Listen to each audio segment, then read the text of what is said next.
My brothers and sisters, may the Lord be with you. And with your spirit. A reading from the Holy Gospel according to Luke. Glory to you, Lord. Jesus said to the crowd, "No one who lights a lamp conceals it with a vessel or sets it under a bed. Rather, he places it on a lampstand so that those who enter may see the light. For there is nothing hidden that will not become visible, and nothing secret that will not be known and come to light. Take care then how you hear. To anyone who has, more will be given, and from the one who has not, even what he seems to have will be taken away." The Gospel of the Lord. Praise to you, Lord Jesus Christ. In the writing of their Gospels, both Luke and Matthew make use of those sayings of Jesus with regard to letting your light shine and let it be on a stand so that people can see it. But each of them use it in a different way. Matthew uses it as the beginning of the Beatitudes, as a way of suggesting that the light that is shining, what is that light? Well, the light is those Beatitudes, those attitudes of being that you have, and this is how you express your life as a Christian.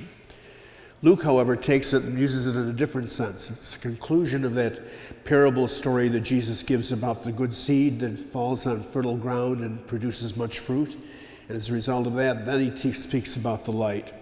And for Luke especially, as we see in many of the parable stories that he uses, he's really taking up with the concept of hypocrisy, of how sometimes people give the image or impression that they're doing something, but in reality they're not that at all.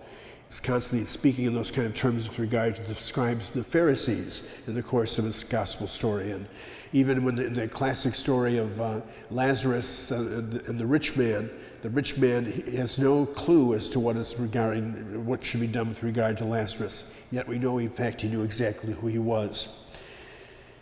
Luke, in this particular segment, is suggesting to us that what we say that we are about, we have to really be about.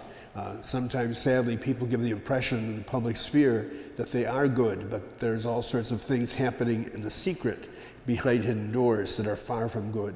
And so Jesus tells us in this particular segment that those things that were hidden will become visible. And in fact, those things that were not known will come to light. And so therefore, the light has to be honest and sincere. It has to be true and complete. Each of us, in our showing our beliefs in the gospel story, must somehow reflect that same kind of image and reflect not just light for moments when it seems to look good, but light always in all the things that we do.